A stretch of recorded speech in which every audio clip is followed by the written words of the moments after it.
Can't brag about my love for God because I fail Him daily, but I can brag about His love for me because it never fails. Good morning everyone, kumusta po kayong lahat? Today po ay tituloy natin ang ating sharing regarding po sa ating topic na kung gaano nga ba kalawak ang pagmamahal ng Diyos sa atin. Ang pagmamahal ng Diyos ay may iba't iba pong katangian. Ito ay ang mga sumusunod. God's love is sacrificial, God's love is personal, and God's love is absolute. Yung unang dalawa po ay natapos na natin sa mga una nating videos. Balikan nyo na lang po or pwede nyo pong i-search sa ating YouTube channel, ang Bacanais Mini Farm, para makita nyo po doon lahat ng mga uploads natin regarding po sa topic na to. So today po ang pag-uusapan natin ay regarding po sa katangian ng Diyos na pagmamahal sa atin, which is God's love is absolute.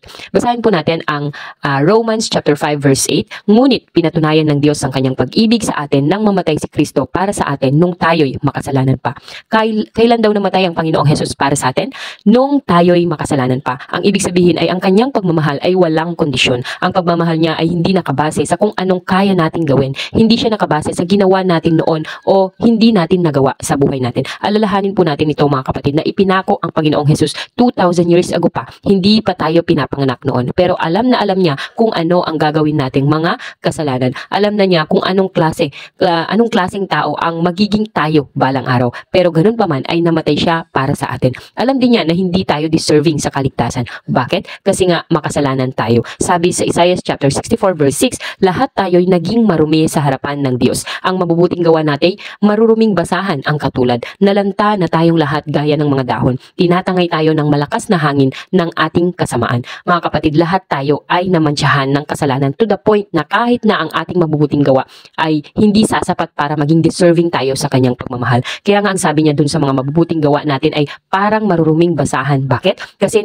nasa kalikasan natin ang pagiging makasalanan. Kaya kung titingnan po natin yung ating kasamaan, ang may kakayanan lang sa ating magmahal ng walang kondisyon ay ang Diyos lang talaga. Kaya meron na tayong kapayapaan na hindi nakabase sa ating performance. Ito yung sinasabi sa Bible na peace that surpasses all understanding. Imagine po natin, alam na alam din ng Diyos na matapos niya tayong iligtas, matapos niya tayong patawarin sa lahat ng kasalanan natin, matapos niyang ipadala ang Panginoong Hesus para sa atin, ay alam niya na magkakasala pa rin tayo. Madadapa pa rin tayo, pero mahal na mahal pa rin niya tayo. Ang ino-offer ng Diyos na pagmamahal ay hindi nagsasabi na mamahalin kita kung mapapatunayan mo na karapat dapat ka sa aking pagmamahal. Kapatid, namatay ang Panginoong Hesus para patunayan niya ang pagmamahal niya sa atin at hindi para patunayan natin ang pagmamahal natin sa Kanya. Namatay siya para sa mga taong hindi karapat dapat. Namatay siya para sa mga taong hindi makadiyos, mga makasalanan, mga tax collector, immoral, tinakwil ang lipunan. Namatay siya para sa akin, para sa iyo, at para sa ating lahat. Wala itong hinihinging kapalit na kahit ano.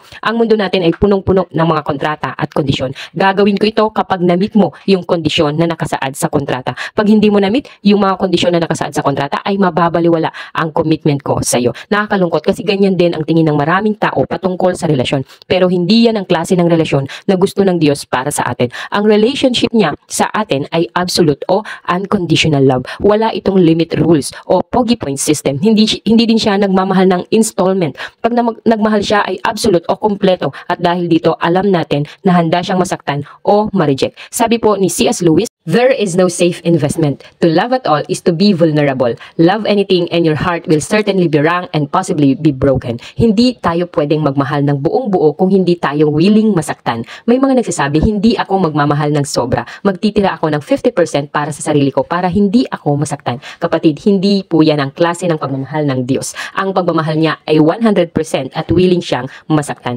Kaya kung ikaw ay nag-decide na magmahal ng walang kondisyon, kapag ikaw ay nasaktan, ang sasabihin mo, mahal kita, patatawarin kita, at mamahalin pa rin kita ng walang kondisyon. Hindi kita mamahalin dahil naging perfect ka na o hindi nagkasala sa akin. Kung hindi, mamahalin kita dahil imperfect ka rin kagaya ko. At ang aking pagmamahal sa iyo na walang kondisyon sa tulong ng Diyos ay ang magbabago sa iyo. Pero kung hindi ka magbabago, ay mamahalin pa rin kita. Sabi po sa Mateo chapter 23 verse 37, Jerusalem, Jerusalem, pinapatay mo ang mga propeta at binabato ang mga isinugo sa iyo. Ilang ulit kong sinikap na kupkupin ang iyong mga anak. Kung paano tinitipon ng isang inahin ang kanyang mga sisiw sa ilalim ng kanyang mga pakpak, ngunit ayaw ninyo. Grabe, mahal na mahal ng Diyos sa mga Israelita at nalulungkot siya sa paulit-ulit nilang pag-reject sa pagmamahal niya. Ang Diyos ay nag-take ng risk, nag-take siya ng panganib noong binigyan niya na ang mga Israelita at pati na din tayo ng freedom na mamili. Kung tatanggapin ba natin siya o hindi, willing siyang masaktan kaysa kontrolin niya tayo. Kaya sa tuwing nire-reject natin siya ay nalulungkot siya dahil mahal na mahal niya tayo. Nalulungkot siya dahil sinisira natin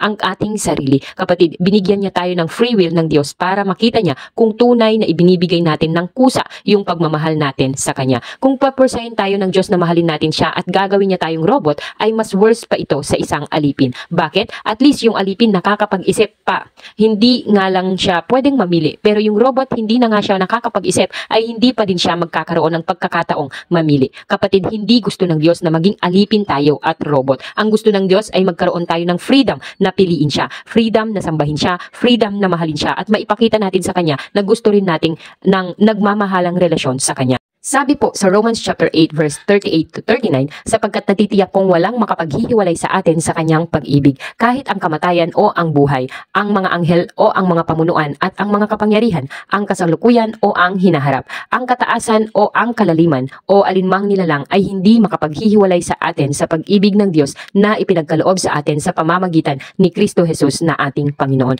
Grabe, sabi diyan, walang makakapaghiwalay sa atin sa Kanyang pag-ibig. Ang Diyos ay omnipresent. Ang ibig sabihin, present siya kahit saan, past, present, at future, naroon siya. Sa panahon na hindi natin siya napupuntahan, naroon siya. Sa mga lugar at mga mangyayari pa lang sa atin ay naroon na ang pagmamahal niya na nag-aantay sa atin. Kahit saan, kahit anong oras, walang anghel o dyablo ang makakapaghiwalay sa atin sa pag-ibig niya, at kahit pa yung pinagsama-samang dami ng kasalanan sa buong mundo, past, present, at sa mga mangyayari pa sa future, ay hindi nito mapaghihiwalay ang pag-ibig ng Diyos sa atin. Lahat ng bagay sa langit at sa lupa ay walang kapangyarihang baguhin ang pagmamahal ng Diyos sa atin. At tingnan po natin, ang nakakamangha ay sa laki ng pagmamahal na ipinakita niya sa atin ay hindi man lang siya nanghingi ng kapalit. Kaya nga kapatid, purihin natin ang Diyos dahil may kumpletong kapayapaan tayo sa pagmamahal niya sa atin. Hindi lang po natin kailangang magpanggap o magpretend na mabuti tayong tao, na kagaya tayo ng iba. Hindi po natin kailangang ma-insecure at matakot na lumapit sa Diyos dahil tatanggapin niya tayo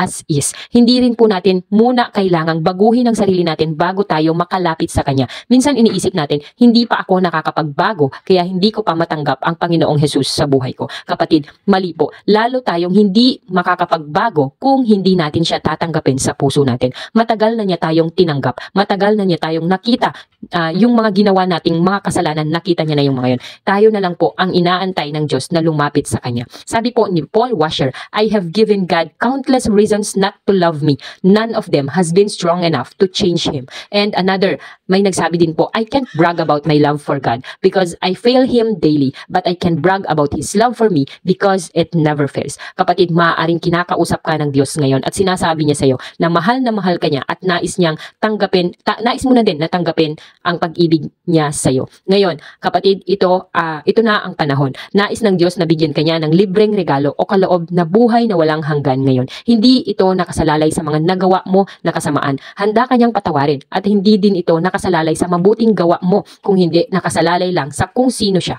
Siya ay pag-ibig. Kung gusto mong matanggap ang kaloob na kapatawaran at buhay na walang hanggan, ay manampalataya ka sa Panginoong Hesus na binayaran niya ang iyong kasalanan sa krus. At kapag ginawa mo ito, kapatid, ng buong puso ay patatawarin ka at ibibilang ka niya bilang kanyang anak. Ipahayag mo sa Kanya ang pananampalataya mo sa pamamagitan ng isang panalangin. Kahit nasaan ka ngayon ay ipanalangin mo ito. Panginoong Hesus, inaamin ko po na ako ay makasalanan. Patawarin niyo po ako. Nananampalataya po ako na ikaw ang nagbayad ng aking kasalanan sa krus. Ngayon nga po ay binubuksan ko na ang aking puso. Pumasok ka at manahan sa aking buhay. Tinatanggap kita bilang aking Panginoon at tagapagligtas. Simula ngayon ay tatalikdan ko na ang aking kasalanan. Salamat sa buhay na walang hanggang ibinigay mo sa akin ngayon. Tulungan mo ako upang lumago ang aking pagmamahal sa iyo araw-araw. Amen. Sa ating pong pagtatapos ay iiwan po natin ito sa inyo na mga nakikinig. May nagsabi, mercy is God's forgiving love.